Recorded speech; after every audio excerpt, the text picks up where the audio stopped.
ભરૂચના બોરભાઠા ખાતે તપોવન આશ્રમ ખાતે વિશ્વ હિન્દુ પરિષદ દ્વારા 10 દિવસીય પરિષદ શિક્ષા વર્ગનું આયોજન કરવામાં આવ્યું હતું, જેનો આજે અંતિમ દિવસ હતો, જેમાં વિહિપના રાષ્ટ્રીય સંયુક્ત મહામંત્રી સુરેન્દ્ર જૈન વિશેષ ઉપસ્થિત રહ્યા હતા।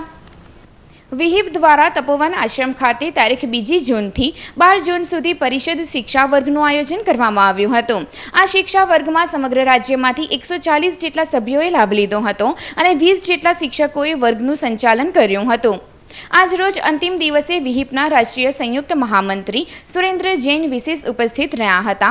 તેઓએ પત્રકાર પરિષદ યોજી હતી, જેમાં તેઓએ જણાવ્યું હતું કે વિહિપ એ પોતાના એજન્ડા સાથે કામ કરી રહ્યું છે અને દેશના વિવિધ મુદ્દાઓ ઉપર ચર્ચા વિચારણા કરી તેમાં કાયદાકીય રીતે કેવી રીતે લડત આપી શકાય તે માટે કાર્ય કરી રહ્યું છે।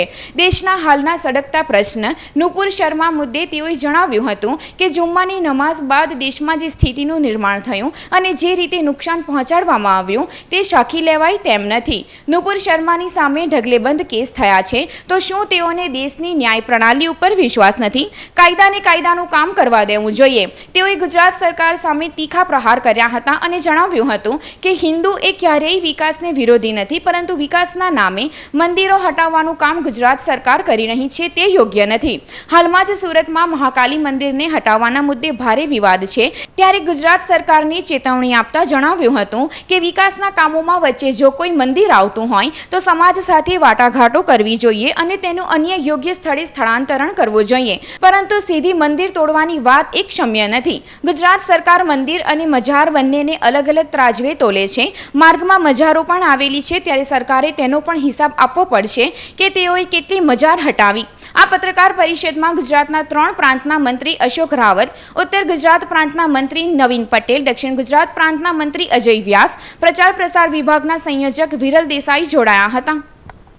गुजरात क्षेत्र का यह प्रशिक्षण वर्ग था जिसकी अवधि 10 दिन थी। 104 कार्यकर्ताओं ने इस प्रशिक्षण वर्ग में भाग लिया, जिसके लिए 11 शिक्षक थे और 37 प्रबंधक थे। मुझे लगता है ये प्रशिक्षण वर्ग गुजरात के इतिहास में एक बड़ा परिवर्तनकारी प्रशिक्षण वर्ग सिद्ध होगा। एक बहुत अनोखी बात जो इस प्रशिक्षण वर्ग के माध्यम से रही, यहाँ रोटियां बनी नहीं, घरों से आई, और 2 दिन तो यहाँ रोटियां अनुसूचित जाति के परिवारों से, उनके मोहल्लों से ही आई। मैं समझता हूँ समरसता का एक जबरदस्त संदेश इस वर्ग के माध्यम से संपूर्ण देश में, संपूर्ण प्रदेश में गया है। नुपुर शर्मा का जो मुद्दा विवाद चल रहा है अभी, तो नुपुर शर्मा में क्या स्टैंड रहेगा, किस तरह से हिंदू समाज उसको देखेगा? ये बहुत दुर्भाग्यजनक है।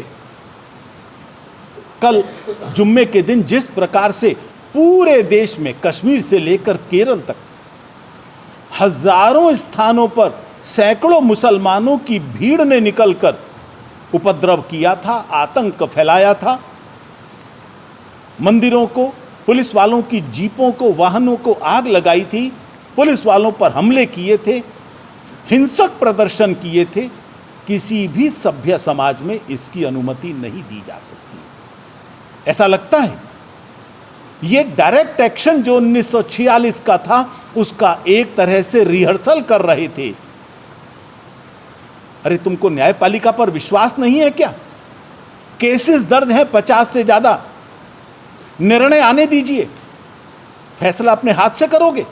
किसी भी सभ्य समाज में इसकी अनुमति नहीं दी जा सकती। ध्यान कर लेना, ये 1946 का भारत नहीं। तब तुमने दबाव में आकर भारत का विभाजन करवा लिया था।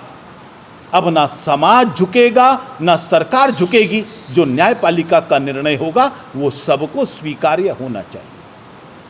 गुजरात में विकास के नाम से कई सारे मंदिरों को भी तोड़ा जा रहा है, तो गुजरात सरकार को क्या अपना सकते हैं? हिंदू विकास का विरोधी नहीं है। हिंदू विकास करता है, विकास का पर्यायवाची है। हमारी विचारधारा विकास की है, लेकिन मंदिर हमारी आस्था का केंद्र है।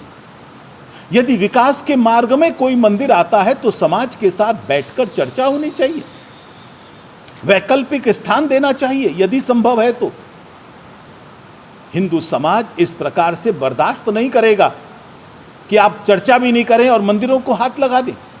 सूरत के महाकाली मंदिर को जिस प्रकार से तोड़ने का प्रयास किया गया वह उचित नहीं है।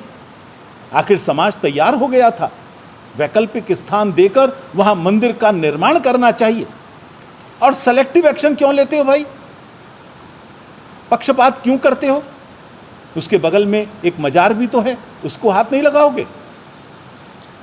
दसियों मंदिर हटाए हैं पूरे गुजरात के अंदर, कितनी मजारें हटाई हैं ये भी बताना चाहिए, समाज जानना चाहता है। इसलिए हमारी अपील है गुजरात सरकार से, विकास की नीति के अंदर थोड़ा सा यह प्रोविज़न रखिए, यदि कहीं मंदिर आते हैं समाज से चर्चा हो, वैकल्पिक स्थान समाज की सहमति से मिले और वहाँ पर मंदिर का निर्माण कराना चाहिए, इसके बिना नहीं।